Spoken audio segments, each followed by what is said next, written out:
Section 1. You will hear a telephone conversation between the organizer of a short story competition and someone who wishes to take part in the competition. First, you have some time to look at questions 1 to 6.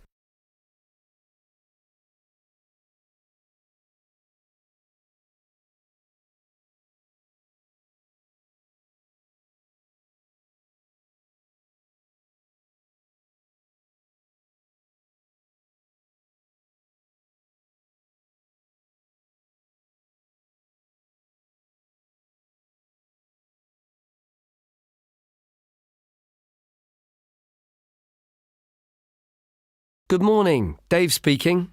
Oh, hi. I'm phoning about a short story competition.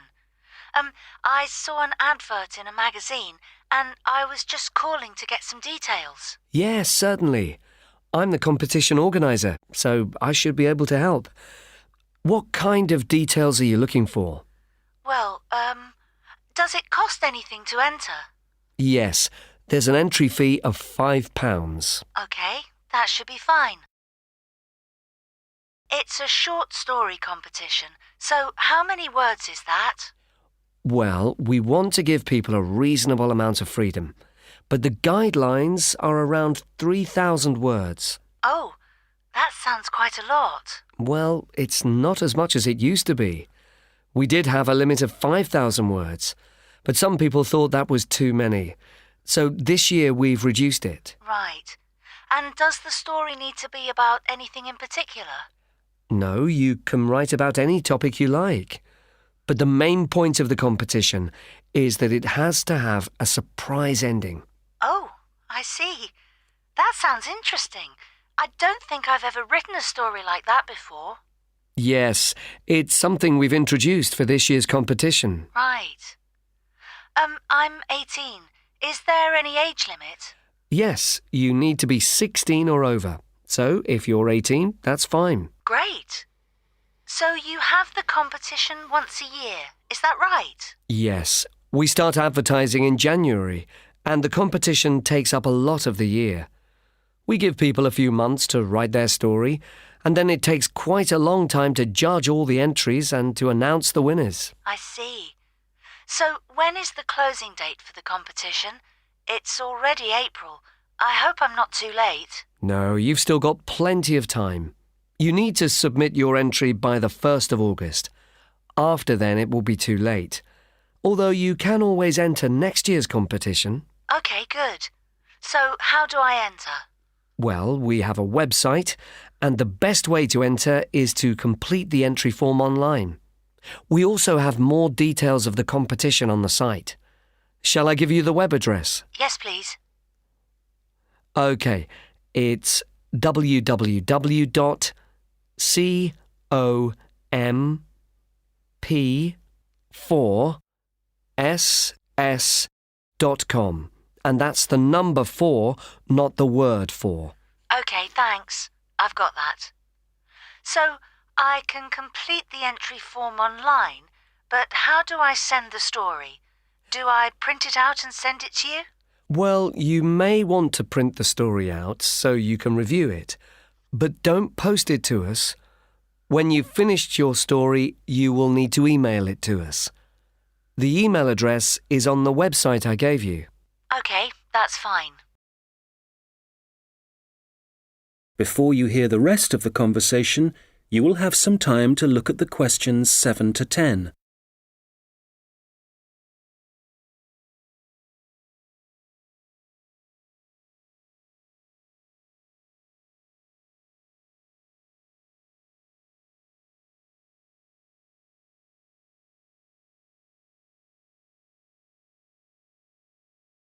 Now listen and answer questions 7 to 10.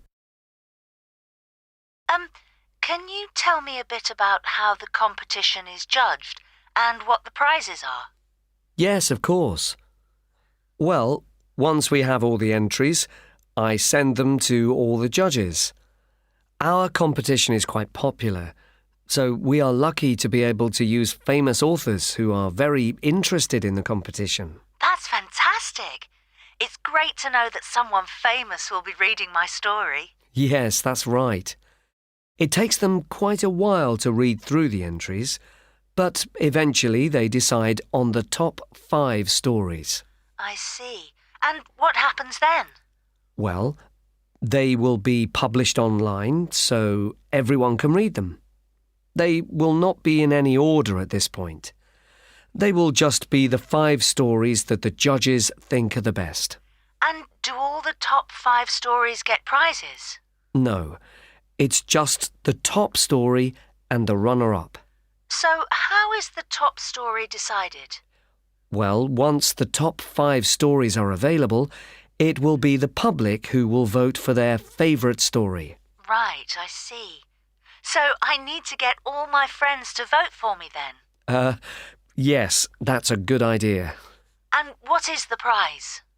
Well, the runner-up gets a prize of £300, but the winner gets a trip to Spain to attend a workshop for writers. Wow, that's brilliant! I'd better get writing straight away. Yes. Good luck. Thanks.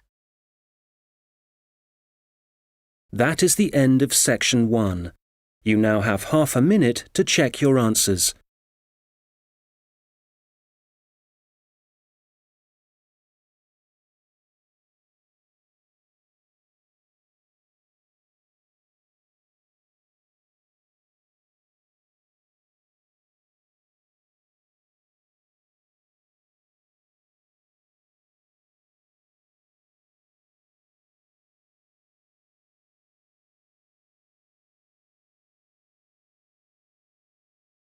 Now turn to section 2. You will hear a guide talking about a sea life centre. First, you have some time to look at questions 11 to 17.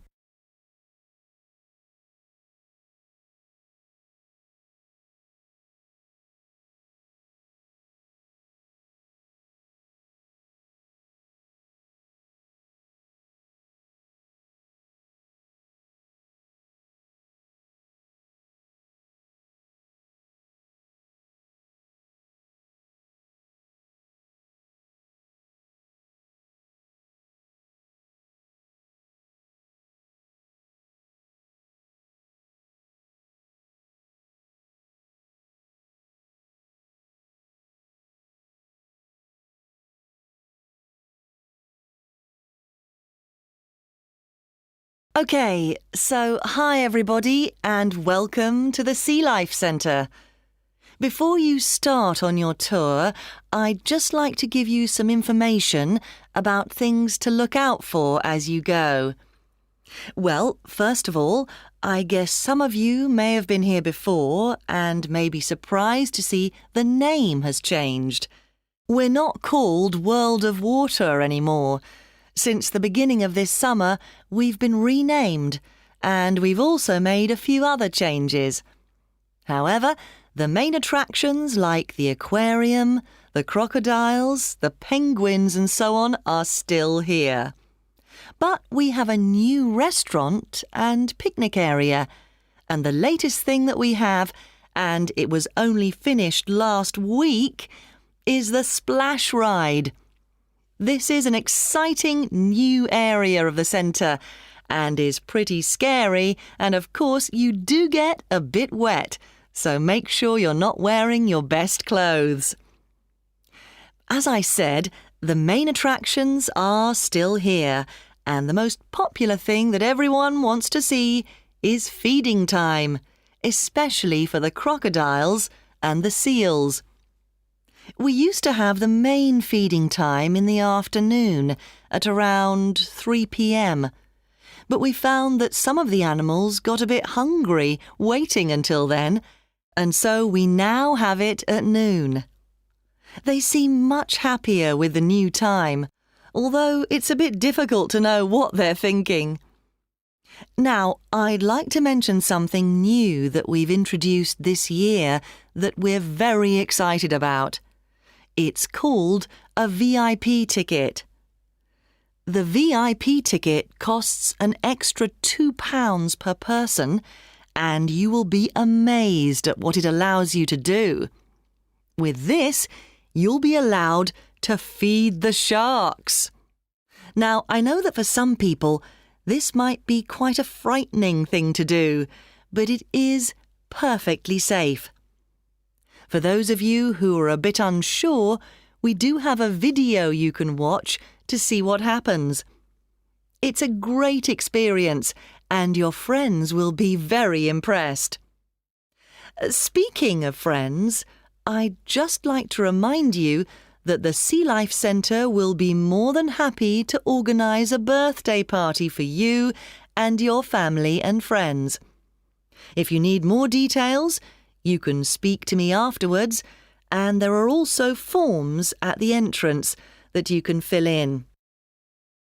I'd also like to bring your attention to the good work that the Sea Life Centre is doing in support of animal conservation. I'm sure you're all aware of the worrying situation with a large number of species facing extinction. Here at the Sea Life Centre, we're taking action by asking as many people as possible to sign a petition. Once we have over 5,000 signatures, we are planning to send it to the government in the hope that more people will begin to take it seriously. Right, well, there's obviously a lot going on at the centre and a lot of things to discover. At all the attractions, there is helpful information, so please read as much as you can, and if you want to see what you've remembered, please do the quiz after your visit. There are no prizes, of course, but I'm sure you'll be surprised by how much you've learnt. Before you hear the rest of the conversation, you will have some time to look at the questions 18 to 20.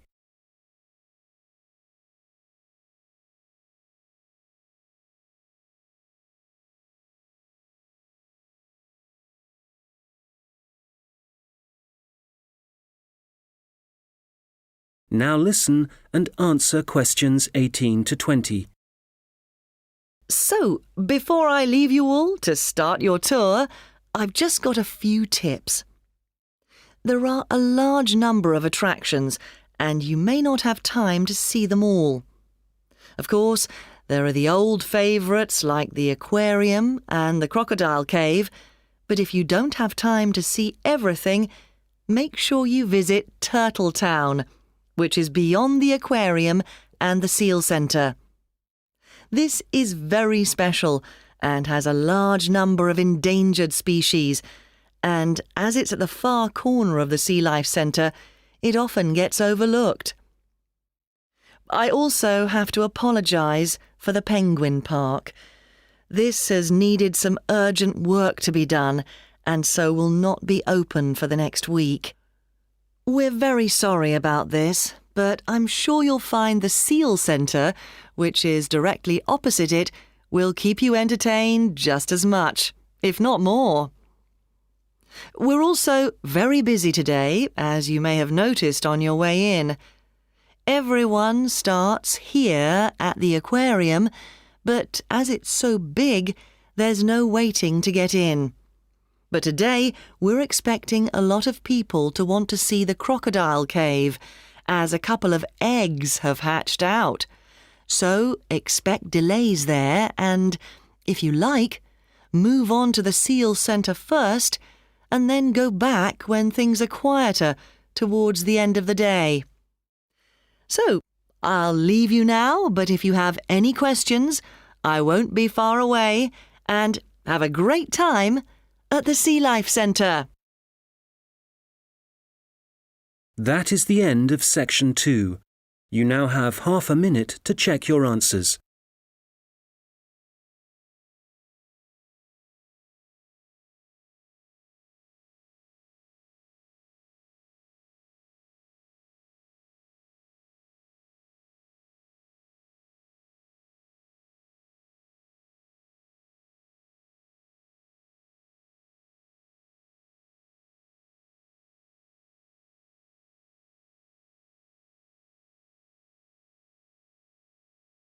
Now turn to section 3. You will hear two students talking about their university studies. First, you have some time to look at questions 21 to 26.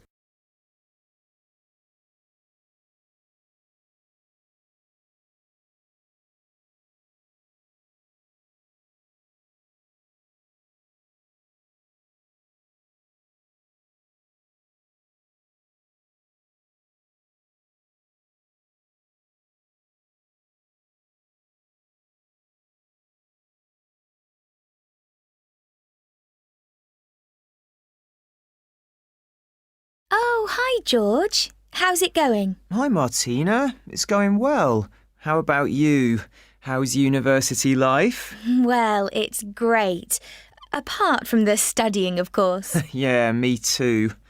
What are you studying? I seem to remember that you were going to do art. That was your best subject, wasn't it? No, not really. I just liked the teacher. He was French and had an amazing accent. My favourite subject was history, but I couldn't see what career that would give me. Oh, right. So what did you choose? Well, I found it really difficult to decide.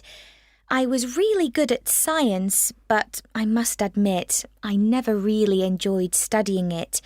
So, in the end, I decided to opt for English, which was my second favourite subject, and I thought it would be more useful to me than studying anything else. So, that's what I'm doing. How are you finding university? Well, it's a bit of a challenge, I suppose. Are you finding it difficult? Well, some of it. I'm doing mechanical engineering, which is really interesting, but it covers quite a lot of areas, like materials science, machine design, physics, and of course mechanics. And they're all fine, but it's maths that I'm struggling with. It's a lot harder than it was at school. I can believe it. It all sounds very difficult to me. But then I never was very good at mechanical things. I suppose it must involve some practical work. Well, not at the moment. Currently, it's nearly all theory, so it's a bit heavy going. I guess you need to start with that so that you can get a grasp of the concepts and learn a few facts before you start putting it into practice. It must be a lot different to the course that I'm taking. Yes, but in a few weeks we'll be having a lot more practical experience. In fact, I've got a great assignment this term working on jet engines, which means I'll be going on a few field trips to a nearby airport. Oh, that's great. It sounds like you're going to be very busy. Yes, I'm not sure how I'm going to cope with the work. We have a lot of lectures, and that's fine. The lecturers are very knowledgeable, and I learn a lot from them. But we also have a lot of seminars, and I find with so many people expressing their views, it can get quite frustrating. It would be better if we didn't have so many of those. Yes, it's the same for me.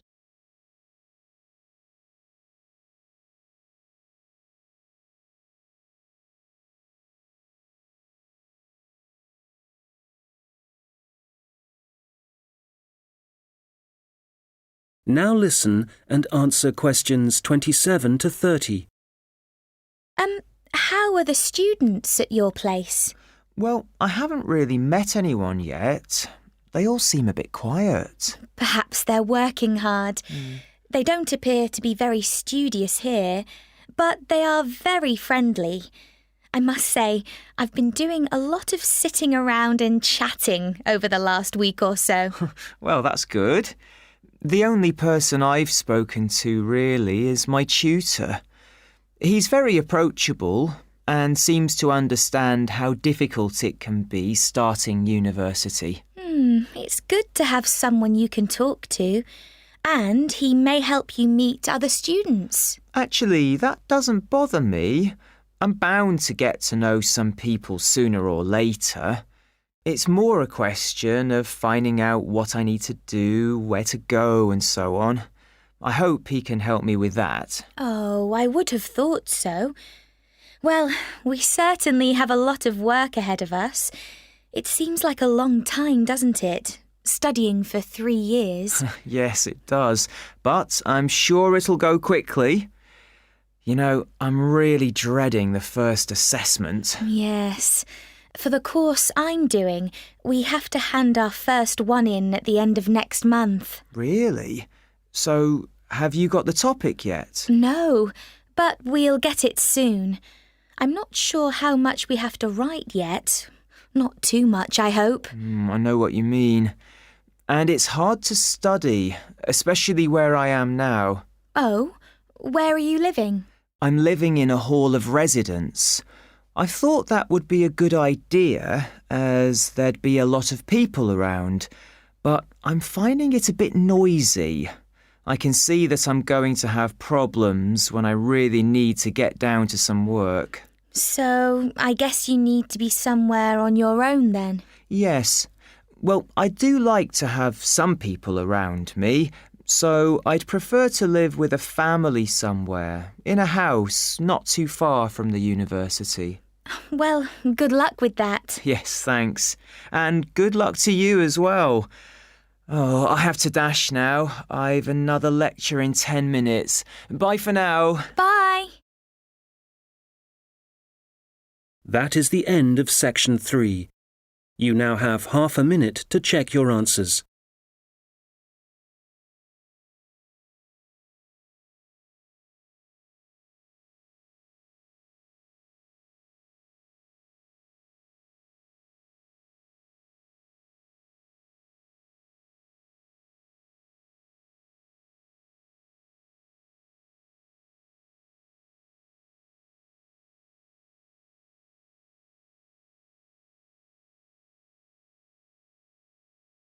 Now turn to section 4. You will hear someone talking about creating a presentation. First, you have some time to look at questions 31 to 40.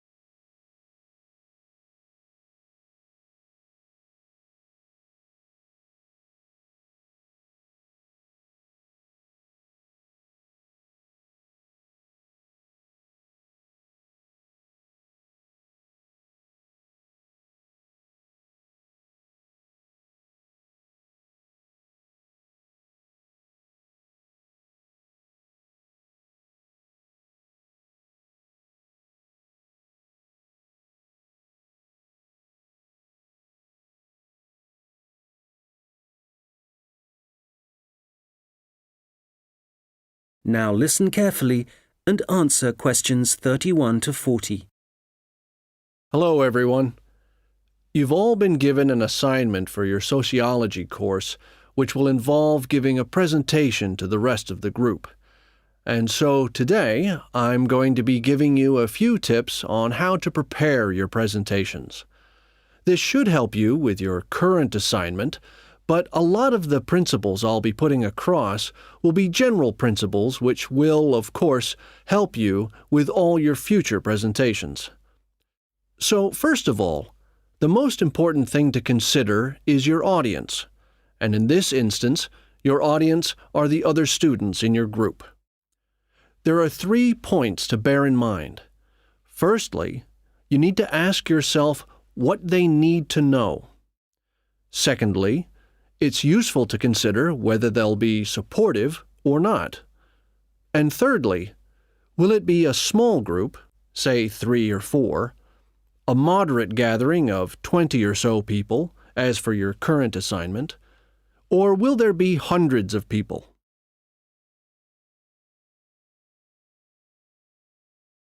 Having said all that, what I'm about to tell you will apply equally to any audience.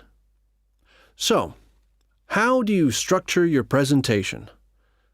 Right at the beginning, You should tell them something that forces them to pay attention.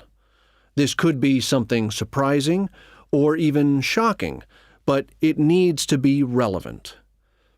After that, you need a list of items or topics showing them what you'll be covering, rather like an agenda. And then the main part of the presentation will follow. This main part will be the detailed information you'll be presenting, and could include facts, statistics, personal experiences, etc. After this, you should summarize what you've presented and close with what I call next steps. For this assignment, you could simply point the group to other sociology reference material. In other cases, you may want to suggest some actions that people can take. Now, what about the design of the slides for your laptop? Well, the important thing here is to be consistent. You need to have the same type of font and use the same color and size for the same elements. For example, all headers need to look the same. All bullet points need to be presented in the same way. And don't just stick to words. Bring the presentation to life by adding graphics. These could be in several forms, such as pictures, flowcharts, diagrams, histograms, and so on. And so let's move on now to presenting. You have your presentation prepared, and you're ready to start.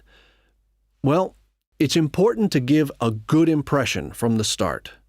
So take 3 deep breaths, look at the audience, no matter how frightening they may be, and be enthusiastic and energetic. As you go through the presentation, remember to provide some variety in the way you speak. So, for example, you can talk fairly rapidly for information that may be familiar, but then slow down for more unfamiliar sections. And change your tone as you speak. Don't keep it at the same level all the way through. As I mentioned, look at your audience. A good tip is to pick people out and look at them for around 5 seconds. Not looking at the audience gives the impression that you're either not interested in them or terrified of them. Looking too long at one particular person may make them feel rather uncomfortable. There may be points in your presentation that you want your audience to really absorb, and in order to make important points stand out, you may consider adding silence right after these. It will give people time to reflect on what you've just said. Also, you may be presenting complicated ideas or technical details, but try to keep everything as simple as possible. Use simple words and as few as possible. And be clear. If you say something like, "This appears to be," it implies uncertainty. So using weak verbs such as appears, seems, could be, etc., needs to be avoided.